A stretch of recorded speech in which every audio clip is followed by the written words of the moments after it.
Let us now begin with the text of the poem Night of the Scorpion.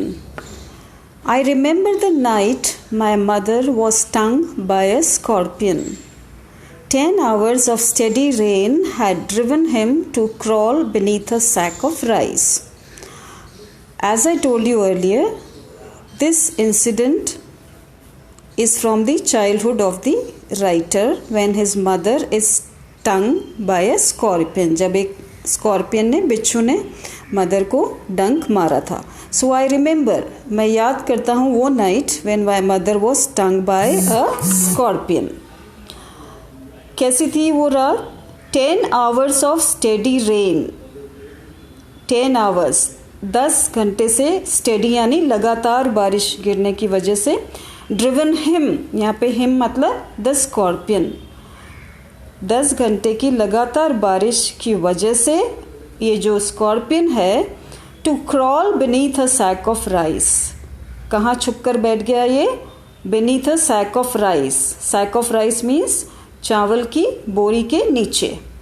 Parting with his poison, और जब उसकी mother को बिच्छू ने डंक मारा, पार्टिंग मतलब छोड़ना, उसने अपने शरीर का, बॉडी का जो पॉइजन था उसकी मदर की बॉडी में वो डंक मार के उस पॉइजन छोड़ दिया.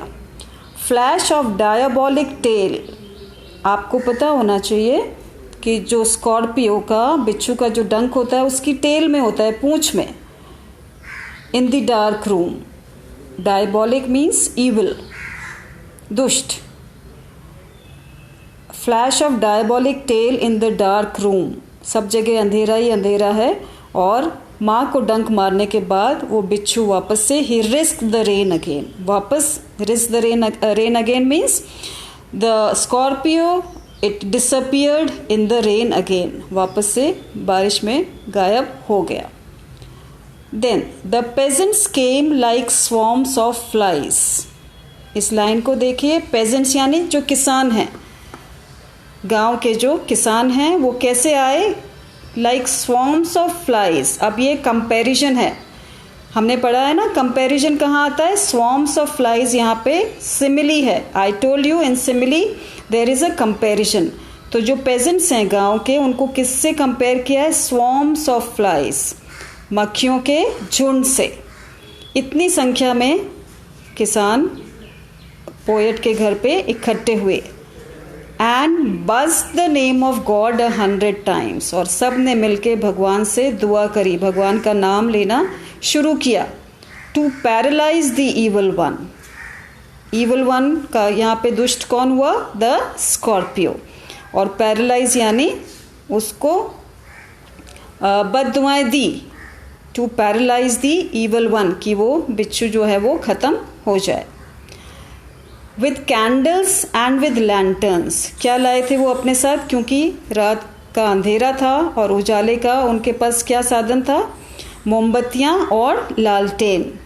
Throwing giant scorpion shadows. और जब ये गांव वालों की सारी भीड़ घर में इकट्ठी हुई तो दीवारों पर जायंट स्कॉर्पियन शैडोज, उनकी लंबी लंबी परछाइयाँ भी बिच्छू के समान ही नज़र आ रही थी, डरावनी.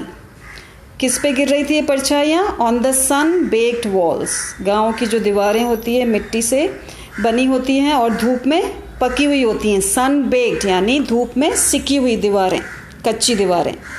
दे सर्च फॉर हिम. और इन दीवारों पे गांव वालों ने स्कॉर्पियो को ढूंढना शुरू किया ताकि वो उसको मार सकें. He was not found. लेकिन वो इसमें सफल नहीं हुए. They could not find the Scorpio. So they clicked their tongues. They clicked their tongues यानी जब आप किसी काम में सक्सेसफुल नहीं होते हो तो आप क्लिक की नॉइज़ निकालते हो. This noise is called clicking of your tongue. With every movement the scorpion made, his poison moved in mother's blood. अब जैसे मैंने आपको बताया है, इस पोएम के थ्रू निस्सी म्यूजिकल ने इंडियन विलेजेस में जो सुपरस्टिशंस, जो अंधविश्वास प्रचलित हैं, वो भी बताएं. उनमें से एक मान्यता ये है कि स्कॉर्पियन के हिलने के साथ ही मदर की बॉडी में भी पॉइजन हिलेगा, उसके मूवमेंट के साथ ही बॉडी में भी पॉइजन हिलना चालू होगा और तकलीफ बढ़ेगी। They said may he seat still, they said, इसलिए गांव वालों ने ये प्रार्थना करी कि जो स्कॉर्पियो है वो एक जगह ही स्टिल रहे ताकि मदर के शरीर में खून पॉइजन नहीं फैले।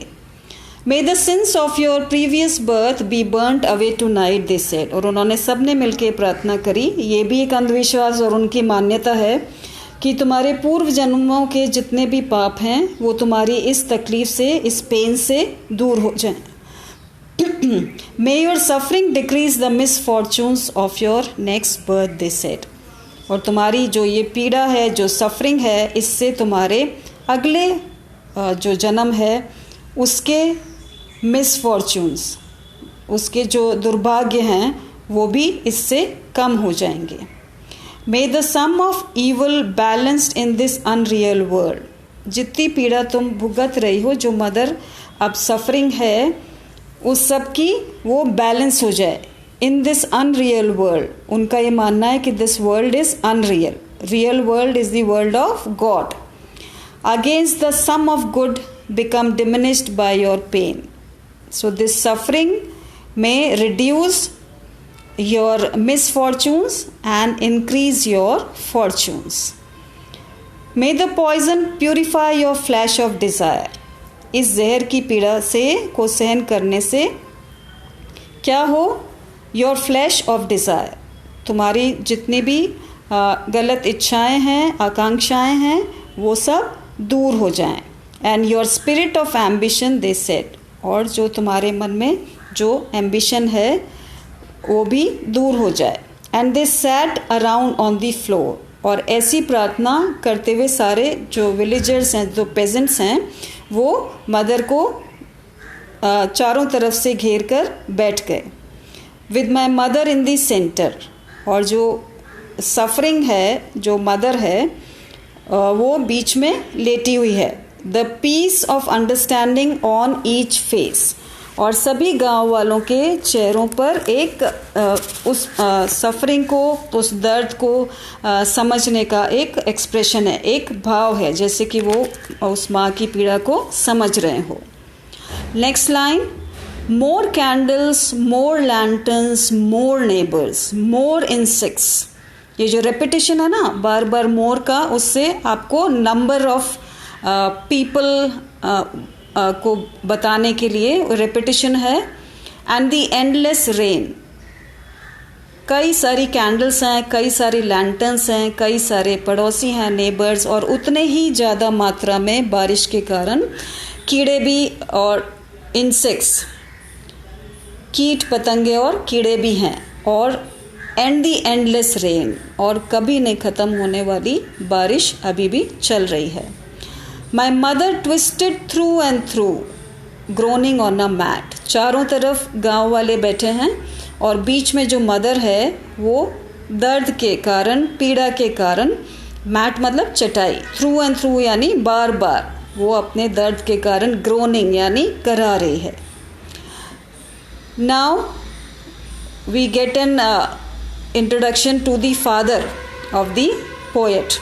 ही सेज माई फादर, मेरे फादर किस तरह के व्यक्ति हैं? स्केप्टिक यानी शंकालु, हर बात में शक करने वाले, रैशनलिस्ट, वो इन सब कर्मकांड, धर्म, अंधविश्वास में नहीं मानते। रैशनलिस्ट यानी ही बिलीव्स इन लॉजिक।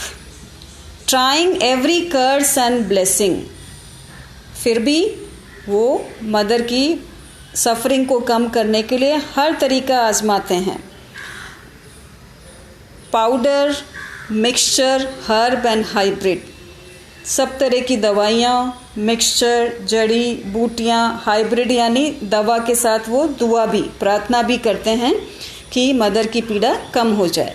और उस पीड़ा को कम करने के लिए, उस सफरिंग को कम करने के लिए ही even poured a little paraffin upon the bitten toe, mother के टो पे, पैर पे जहाँ पे बिच्छू ने काटा है उस जगह वो थोड़ा सा कैरोसिन डालकर उसको माचिस से जलाने की भी कोशिश करते हैं ताकि जहर जलकर ख़त्म हो जाए. And put a match to it. Match means matchstick, माचिस.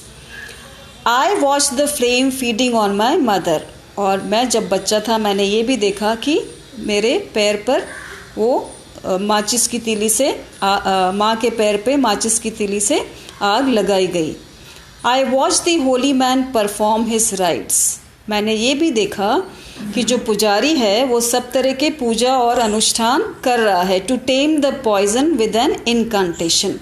इनकांटेशन यानी मंत्रों का जाप करना, बुदबुदाना, ताकि वो जहर को कंट्रोल कर सके. टेम यानी कंट्रोल कर सके.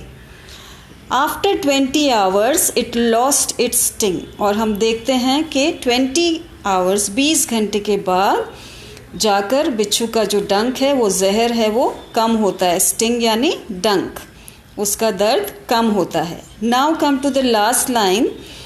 जो लास्ट की लाइन से वो देखिए, इसमें my mother only said.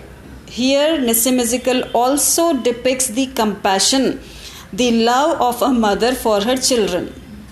And she says, अपना सारा दुख तकलीफ भूलकर she says thank God. She is so grateful to God. भगवान का शुक्रिया अदा करती है. क्या कह के? The scorpion picked on me. अच्छा हुआ बिच्छू ने मुझे काटा. And spared my children. मेरे बच्चों को छोड़ दिया, अदरवाइज मेरे बच्चों को ये सारी पीड़ा सहन करनी पड़ती. So this is a true mother depicted in a poem. So I hope you understand both the levels depicted by the poet in this poem.